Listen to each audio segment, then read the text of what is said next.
Pihak kuasa hukum Peggy Setiawan mengatakan pihaknya melihat kejanggalan demi kejanggalan dalam penetapan Peggy sebagai tersangka kasus pembunuhan Vina dan Eki. Hal itulah yang menjadi dasar poin-poin gugatan Peggy di pra-peradilan.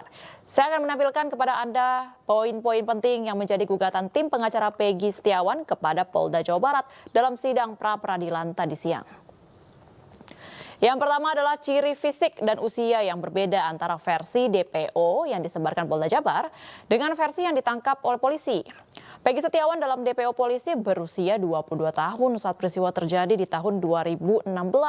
Ini artinya saat ini usia Peggy Setiawan sudah 30 tahun.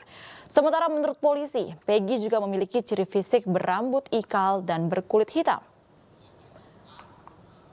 Sementara itu pemirsa, Peggy Setiawan yang ditangkap polisi saat ini baru berusia 27 tahun dan juga memiliki rambut yang relatif lurus. Inilah dasar yang menurut kuasa hukum Peggy Setiawan menguatkan dugaan adanya salah tangkap dan menimbulkan pertanyaan, apakah Peggy Setiawan ini adalah Peggy alias Peron yang masuk DPO?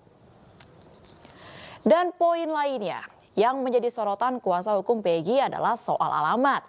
Kalau Peggy alias Peron yang dicari polisi disebut beralamat di Banjarwangunan, Kecamatan Mundu, Cirebon, Jawa Barat, berbeda dengan Peggy Setiawan yang ditangkap saat ini. Dari berbagai kesaksian tetangga, Peggy ini sudah lama tinggal di alamat rumahnya, yaitu di Dusun 1 Blok Simaja, Kecamatan Talun, Jawa Barat.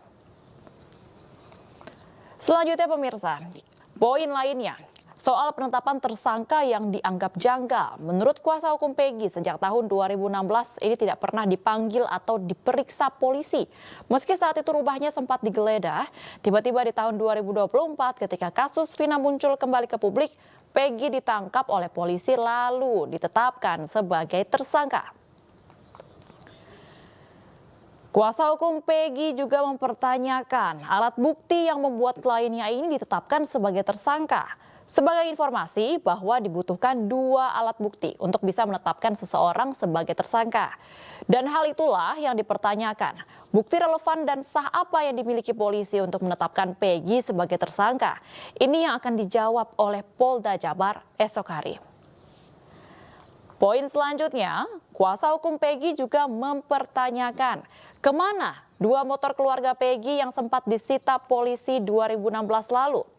Kuasa hukum mempertanyakan relevansi penyitaan motor tersebut dengan kasus ini.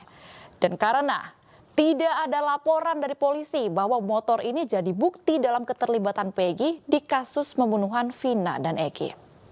Dan pemirsa, itulah sejumlah kejanggalan yang menjadi sorotan oleh kuasa hukum Peggy Setiawan. Dan hal ini juga yang menjadi dasar gugatan pra-peradilan Peggy Setiawan.